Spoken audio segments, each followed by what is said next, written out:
why haven't we attacked Iraq? We still going to attack Iraq? He said, oh, sir, he says, it's worse than that. He said, he pulled up a piece of paper off his desk. He said, I just got this memo from the Secretary of Defense's office that says we're going to attack and destroy the governments in 7 countries in 5 years. We're going to start with Iraq, and then we're going to move to Syria, Lebanon, Libya, Somalia, Sudan, and Iran. I sat on this information for a long time, for about 6 or 8 months. I was so stunned by this I couldn't begin to talk about it.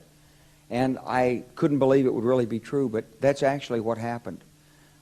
These people took control of the policy in the United States. And I realized then, it came back to me, a 1991 meeting I had with Paul Wolfowitz.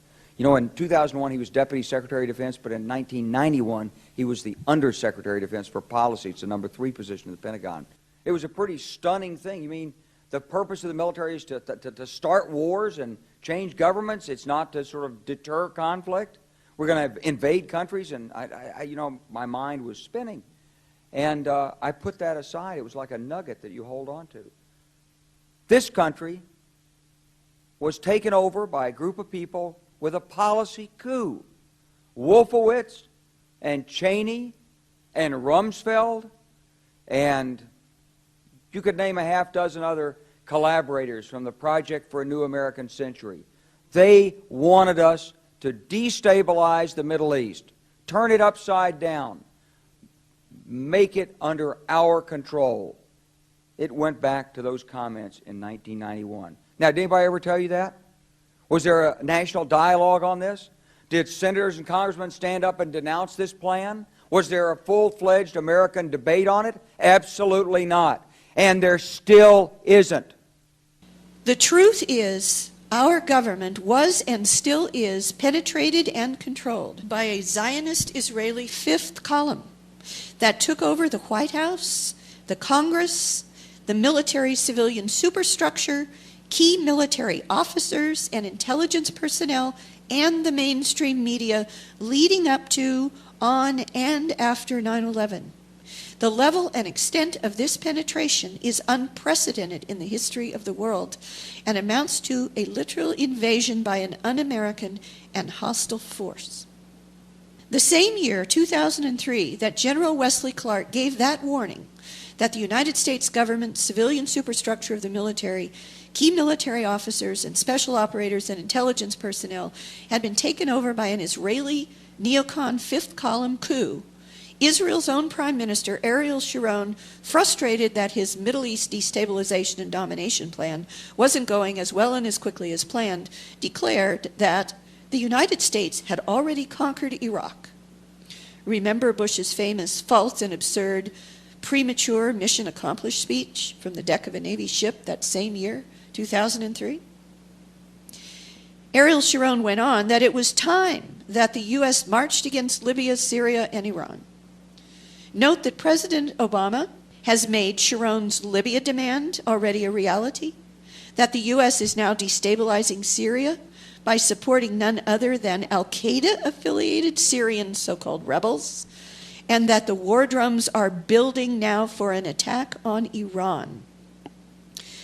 I do not believe it is a coincidence that the same lead actor who played in the movie Pearl Harbor, Ben Affleck, that prepared the ground for the American public to accept the, quote, new Pearl Harbor, unquote, meme for the inside job 9/11 attacks, just happens to be the producer, director, and leading actor of the new movie Argo, a transparent piece of Hollywood CIA propaganda which is intended to demonize Iran and prepare the American public to now accept a war against that final nation in the neocons' quickly falling row of Middle East dominoes. Dr. Alan Stabrowski, thank you so much for joining us on The Autograph. My pleasure, Susan. Tell us how you make the case for Israel's involvement in the tragic 9/11 attacks.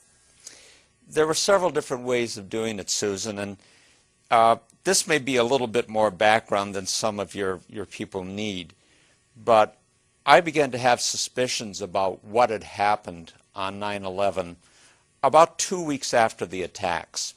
there were several discontinuities that made no sense to me whatsoever.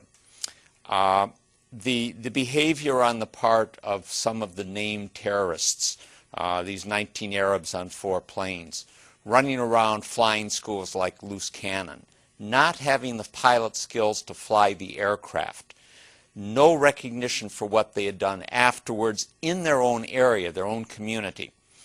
And it struck me that for many reasons, none of the arguments that were being given for what they did made any sense. But I then immediately forgot about it until about 2 years ago. And then I came across a video which I found to be extremely disturbing. That video was an interview with a Dutch demolitions expert named Danny Jowenko. Danny Jowenko heeft er nooit van gehoord.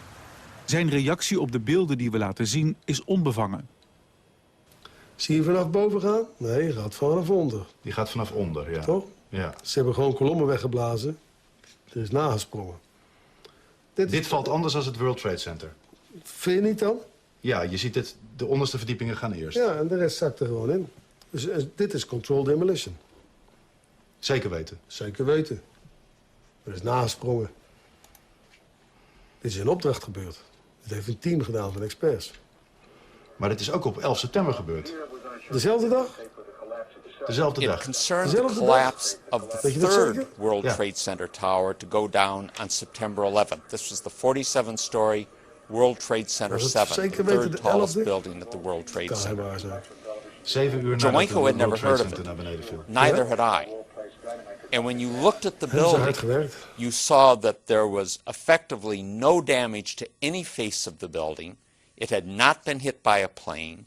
It had not been taken major trauma from debris, and it went straight down into its own footprint in about 7 seconds in what was visibly a controlled demolition.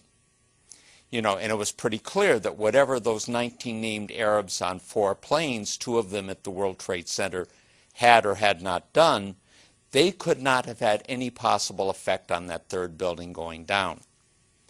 Shortly after that, I came across, partly out of my own curiosity, which this definitely aroused, and a very extensive video, both of which I've cited, by the way, in some of my recent articles, which were taken on 9/11 itself from what became Ground Zero, the base of World Trade Center 1 and 2, the Twin Towers, involving police, emergency services personnel, newspaper and television correspondents, and you can see and hear secondary explosions at the base of the World Trade Center buildings. Yeah, here's one of the guys who can tell you I'm okay, all right? Here, hold on. You want to call your mother or something? You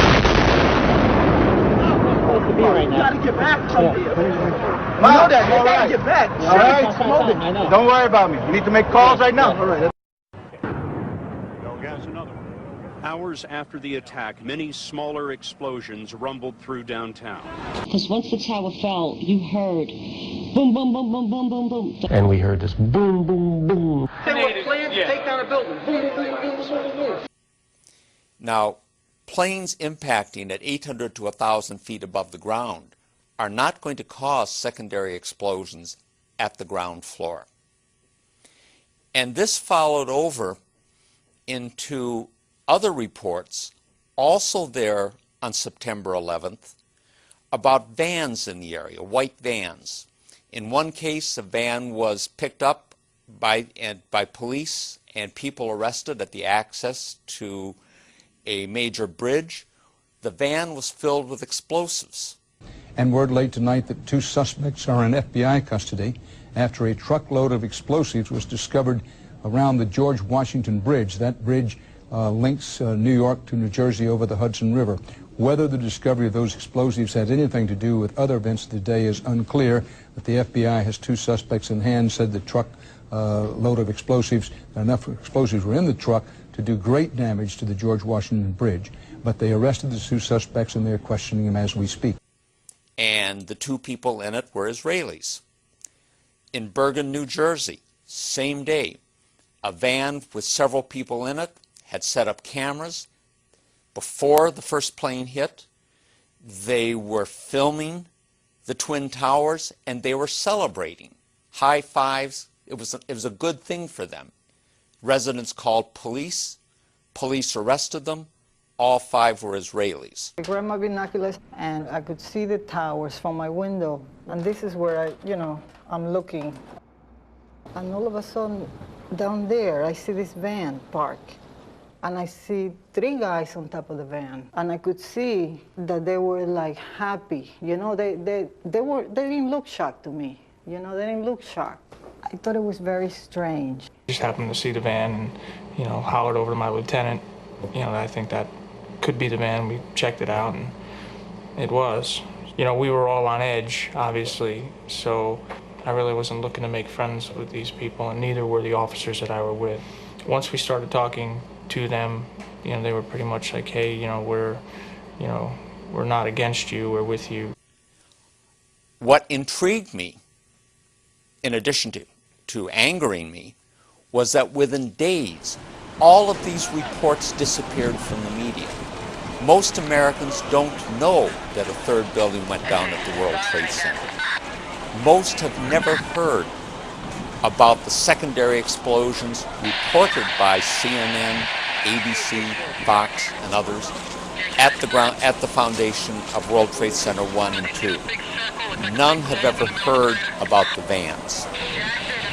So I began looking at this very carefully, and one of the things that I began looking at was just what would it have taken for a special operations group of any particular nationality to have done 9/11, either by having taken control of the operation we have been told about, of the 19 named Arabs on 4 planes, or having run a parallel operation where you have 4 planes being hijacked, but there is another operation being done with those in concert.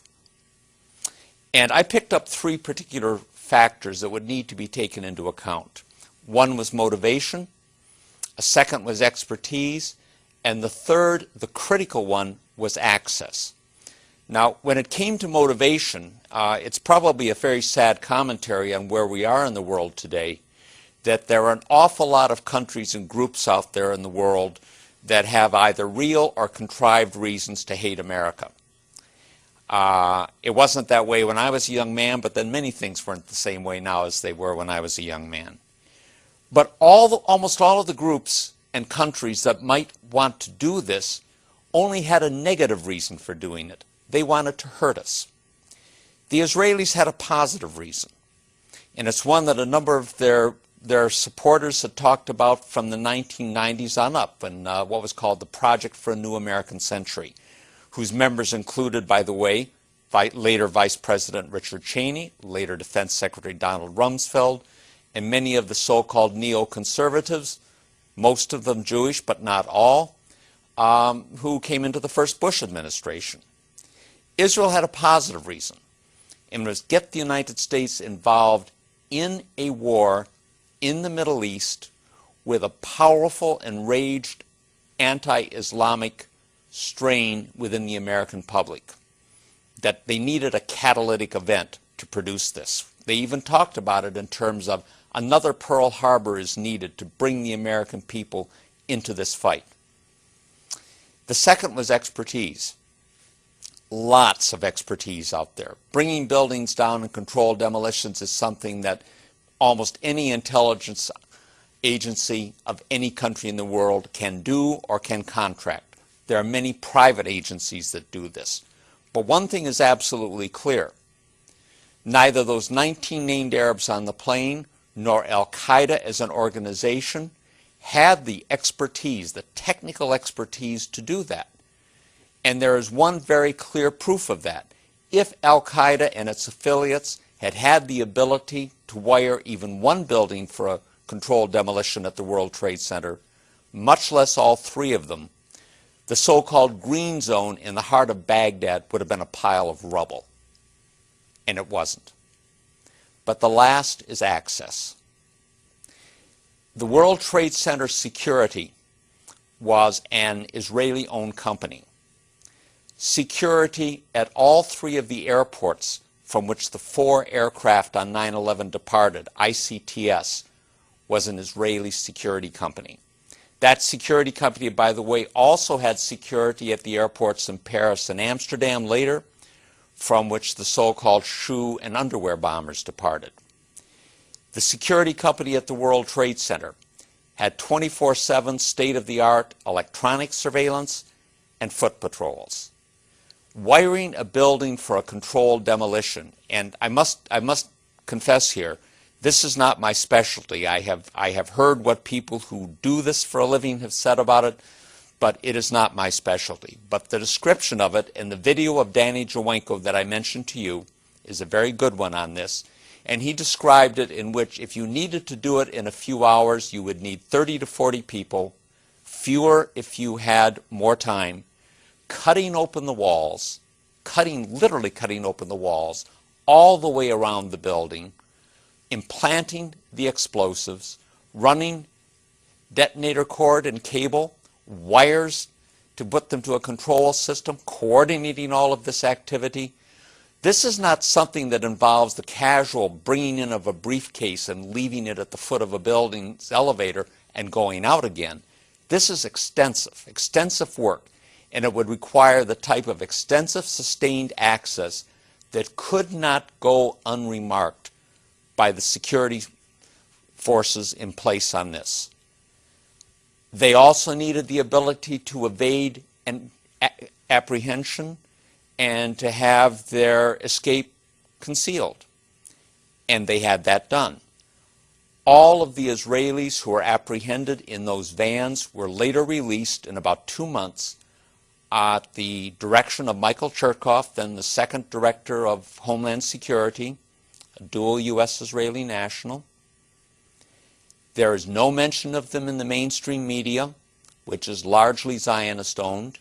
All of the major networks, all of the major national newspapers, all 3 of the weekly news magazines, all of the major political journals, most of the major publishing houses. It simply didn't happen. The only thing that happened on 9/11 that was discussed in the media, that have been accepted by the government, that was described in the 9/11 Commission, are 19 named Arabs on 4 planes bringing down 2 buildings. And the rest of it, in Orwellian terms, has become a non-event and a non-story. And you know, since you just pointed to the 9/11 Commission report, there is an understanding that the primary motivation for 9/11 was U.S. support for Israel's brutal oppression of the Palestinians, also conveyed in the 9/11 Commission report. I guess my question is, how are these 2 incidents, or theories, so to say, related? And, you know, there are those that will brush off your argument as a conspiracy theory. Are you concerned? I don't think that's so much of a conspiracy theory. I was smiling when you said that, because to tell a bit of a story on this, back in the early 80s when I was in Washington at the Center for Strategic and International Studies, one of our visitors for a luncheon talk was a young gentleman then named Francois Heisbourg. Heisbourg was the special assistant to French President Francois Mitterrand. And I don't know how the subject came up, but he said, you know, Americans never see conspiracies anywhere. We French, he said, we see conspiracies everywhere. And both of us are wrong. This is not a conspiracy in the sense that it is usually used, the word is usually used, which is to denigrate an opposing argument. When someone in the United States says that that's a conspiracy or that's a conspiracy theory, by definition they mean it is irrational, illegitimate, and without proof. All I would suggest to people is that you look at the films of WTC-7, that 3rd tower going down on September 11th. You look and listen to the reports on September 11th with the secondary explosions. These are not fantasies. They happened. You look at the reports on September 12th of the apprehension of Israelis with vans of explosives and cameras filming the events on September 11. These are not fantasies. And you look at the people riddling the American government, all of the Middle East people in State Defense and the National Security Council, Deputy Secretary of Defense Paul Wolfowitz, Undersecretary of Defense for Policy Douglas Feith, who used to be a friend of mine, by the way, from Philadelphia. These people were all part of the neoconservative movement. Many of these people are dual U.S.-Israeli nationals. All of their primary allegiance is to Israel. It has been more than 16 years since a civilian working for the Navy was charged with passing secrets to Israel. Jonathan Pollard pled guilty to conspiracy to commit espionage and is serving a life sentence. At first, Israeli leaders claimed Pollard was part of a rogue operation, but later took responsibility for his work. Now, Fox News has learned some U.S. investigators believe that there are Israelis again very much engaged in spying in and on the U.S., who may have known things they didn't tell us before September 11th. Fox News correspondent Carl Cameron has details in the first of a four-part series. Since September 11th, more than 60 Israelis have been arrested or detained, either under the new Patriot anti-terrorism law or for immigration violations. A handful of active Israeli military were among those detained, according to investigators, who say some of the detainees also failed polygraph questions when asked about alleged surveillance activities against and in the United States. There is no indication that the Israelis were involved in the 9/11 attacks, but investigators suspect that the Israelis may have gathered intelligence about the attacks in advance and not shared it. A highly placed investigator said there are, quote, tie-ins, but when asked for details, he flatly refused to describe them, saying, quote, evidence linking these Israelis to 9/11 is classified. I cannot tell you about evidence that has been gathered. It's classified information. Fox News has learned that one group of Israelis spotted in North Carolina recently